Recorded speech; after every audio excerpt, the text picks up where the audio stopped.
Andy, his father prompted. Why don't you tell them? Andy took a breath and, looking only at Mrs. Baskin, related what had happened. See, he concluded, this Nina misunderstood. I was only trying to help her. He stole a glance at Dorfman, but Dorfman revealed nothing of his thoughts. Did the young woman call you? Andy's father asked the policeman. We had a different story, Dorfman replied. The college security coordinator, Sergeant Evans, he's in charge of morals problems, informed us that a complaint was called in against Andy here for harassing Nina Clemmer in the college student center last night. She alleges he threatened her, used force. I was trying to warn her, Andy cried. Dorfman shook his head. Not her story. I haven't the slightest doubt she exaggerated, Dr. Zadinsky said. It's totally unlike Andy. Has anything like this ever happened at school? He asked Mrs. Baskin. I'm not aware of it, she replied. Andy, feeling it was an evasive answer, shook his head in frustration.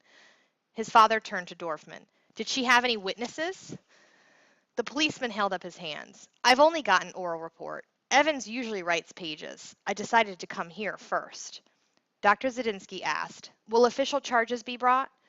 We'll have to see, said Dorfman. The first thing is to get to the bottom of this. Andy's father stood up. If this is a legal matter, I don't think we wish to talk anymore. We came on our own because Andy felt it would be productive. I agreed, but now he turned to Mrs. Baskin. What's your position in this? I'm not sure, she admitted. Well then, said Dr. Zadinsky, giving Andy a nudge to get up, until a decision has been made, we've got nothing more to say. I suppose I should get a lawyer. Certainly, you're right, agreed Dorfman. He was no longer smiling. Andy suddenly turned on Dorfman. Why don't you believe me? He demanded. Dorfman said, give me something to believe. Andy stood with his father in the hallway outside Mrs. Baskin's office. What did he mean, used force? Dr. Zadinsky asked. I was trying to explain, but she jumped up and started to go, said Andy. I just reached out, no big deal, grabbed her arm, trying to get her to listen. Andy's father frowned. Okay, he said, only from now on you have to tell me everything. I can't help with things if I don't know about them. Sorry. That a deal? Yes, said Andy, feeling that whether he grabbed Nina's arm or not had anything to do with what was important. Where do you want to go? His father asked him. Far away. No, I mean stay in school, go home, or come with me to the college. I've got classes to teach, then a meeting. I'll stay here. His father put a hand behind Andy's neck and gave it a playful shake. Andy, he said, remember, when you were a kid, we'd all go out to Hardy Amusement Park? What about it? Of all the rides, your favorite was the carousel. You always chose that first, but you had the hardest time deciding which animal to ride. And they had every kind, horses, elephants, dragons, a whole Noah's Ark. Anyway, you'd say you had to pick the one you felt like. What's that got to do with anything? We're going to get on our dragons and leave these people in the dust. I know what you did. I know what you didn't do. I was trying to warn her. Andy, you're not going to do any more, right? But suppose, Andy, nothing. Andy turned away. And I'll speak to George Peerbeck. Who's he? A lawyer? He helped when your mother was killed. We can trust him. Andy began to sense what might happen. Think she's going to press charges? He asked. We'll have to wait and see. If I could only prove. Don't even think of it, his father said wearily. He looked at his watch. I have to go. Whose turn for dinner tonight? You've got a date. His father blushed at his forgetfulness. I'll call it off. Dad, said Andy, upset that people kept focusing their attention on him, rather than on Nina's danger. Dorfman's remark, give me something to believe, particularly rankled. If the police didn't do something, Zeke might act. Dad, I'm all right. Why don't you come back right after school, said his father. I'll make sure I'm there. We'll talk some more. He made a loose fist and punched Andy on the shoulder. On your dragon, laddie. Scoot. He started off. Don't call off your date, Andy shouted after him. As soon as Andy and Paul met for lunch, Paul demanded, What's going on? Tell you after we eat. They went behind the school and sat on the pavement, backs against a wall. Beneath the warm sun, Andy told Paul everything that had happened. The crazy part, he said when he was done, is that no one believes me. Not even your father? Andy shook his head. How come? I'm not sure. Mrs. Baskin, she told me the story about the boy who cried wolf, except that she had it all wrong. There is a wolf. You believe it, don't you? Hey, I was there when you got the call. I told the cop that, said Andy, as proof. He said that maybe I went out of the room and you called someone and got him on the phone. Andy shook his head at the stupidity. Everyone knows about the cop coming to school, said Paul. Andy picked up a pebble from the ground and flung it away. Well, you were all just standing there, Paul continued. Andy, the call was real, but you have to admit, it wasn't. No, know what I'm saying? The girl's alive, and she doesn't believe it either, right? Freaks out every time I talk to her. Paul looked slyly at Andy. She really good looking? In spite of his mood, Andy grinned. Yeah, he admitted. They both laughed. Forget her, Paul said, stretching out his legs and lifting his face to the sun. She's too old for you. How you doing with Sally?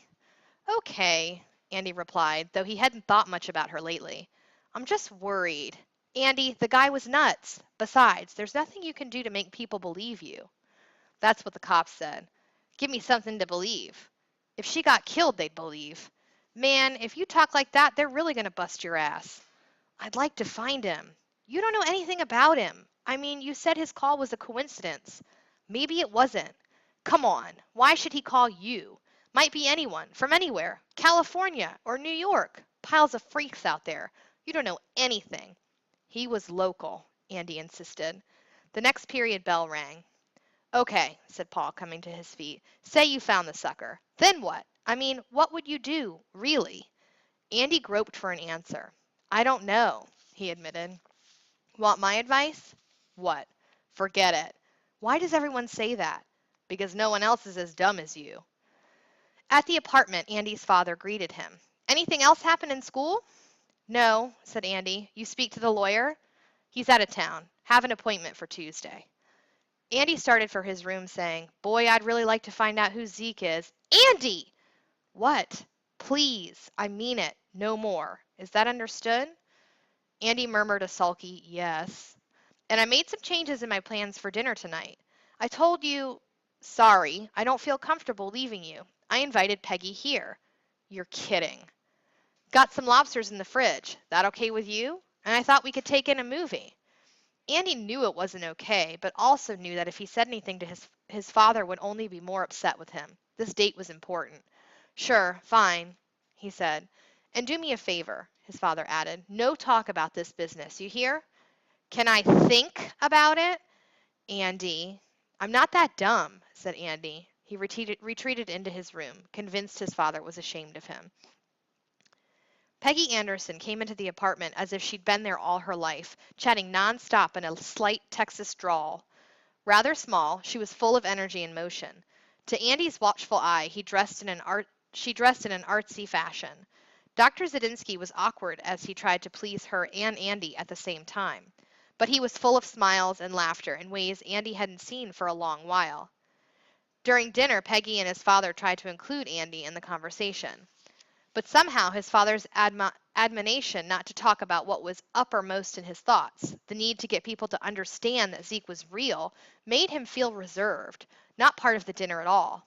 Instead, he kept his distance, taking pleasure in the fact they had no idea what was on his mind. From time to time, he glanced at his father, wondering if he had forgotten the whole business.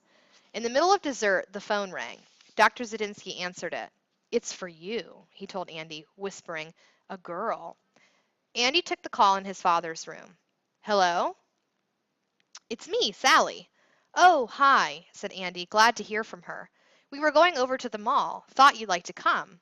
Can't. How come? My father. He's going out with this woman he met. A date.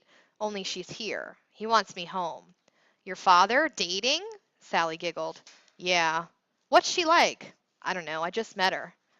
Sally lowered her voice. He going to marry her? He just met her.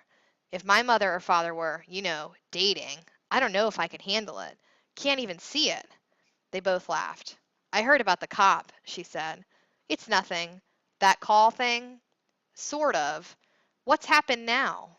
Andy remembered his cautions. I don't want to talk about it, he said. There was an awkward pause. Well, just thought I'd ask about the mall. Thanks. Speak to you later.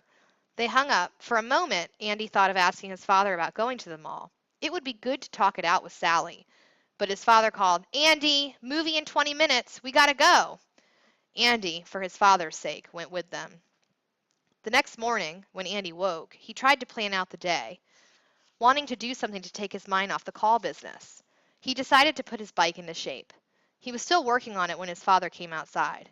"It's too nice to hang around," his father said. "How about a ride out by the lake? I can use the exercise." There were only 3 cars in the Lake Hammondy parking lot when they got there. "It's going to rain," Andy predicted, looking up at the clouds which were building to the west. "We're not going far." There was a big path circling the lake, a smooth 8-mile tar surface of loops and straightaways. Andy and Paul liked to race it. "Want to race?" his father asked as they started off side by side. Andy didn't give an answer. Instead, he crouched over, gripped the drop handles, and began to pedal hard. "Hey!" his father called. "No fair!" Pressing harder, Andy slipped into low gear for maximum power. He took the first curve at a hard angle, the straightaways even faster. His heart pumped, his muscles strained. When he took a quick look over his shoulder, his father was no longer in sight. Anticipating the hill ahead, Andy shifted gears and kept his cadence.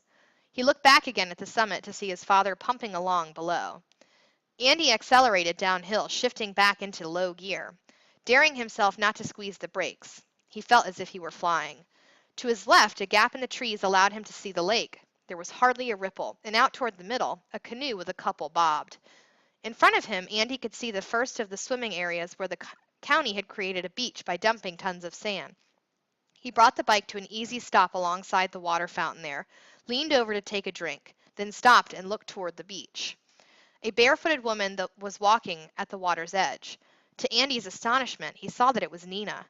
She was wearing a cape that billowed white against the dark lake waters, moving as though in a dance, lifting her bare feet slowly, arching them, her arms out from her sides, fingers spread wide, head tilted back toward the sky, her eyes tightly closed. Andy noticed she was wearing a headset with the cassette player strapped to her waist. He stood perfectly still, staring at her, thinking how beautiful she was, before he realized that anybody could have been in this place, watching, as he was, even Zeke. The thought jolted him. Andy wanted to warn Nina, tell her not to come to such an isolated place alone, but afraid of her reaction, he stayed still. Perhaps his father could tell her, but Andy didn't want to remind his father about the Zeke thing. They'd had a good evening and a good morning because he had kept quietly. Hurriedly, Andy pushed on, pedaling until he went around a bend, a point from which he could no longer see Nina, nor she him if she looked. There, pretending to adjust his gears, he waited. His father was gasping as he rode up. "You'll have to go slower. No way I can keep up. I'm really out of shape." At the far side, they left their bikes and walked to the lake's edge. A frog plopped into the water. Mid-lake, the canoe was heading for shore, paddles flashing in a steady beat. It had grown darker. "We should do this more often," Andy's father said. Andy couldn't get the image of Nina out of his mind. "I know it's a mob scene in August," his father said, "but now," he gestured toward the canoe, "except for those people, it's just us." Andy leaned across the water toward the beach area. He couldn't see Nina. "Who's cooking tonight?" Dr. Zadinsky asked. "Me. I'll be hungry. You know something?" "What?" "I like doing this kind of thing with you." "Really?" said Andy. As they reached the car, rain began to fall. Quickly, they lashed their bikes to the car rack. When they pulled out, only one car remained in the lot. "April showers," said Dr. Zadinsky. "Someone's going to get wet." Andy looked at the remaining car closely. It was a red Ford, an Escort. In his head, Andy heard the voice of Zeke. He shivered.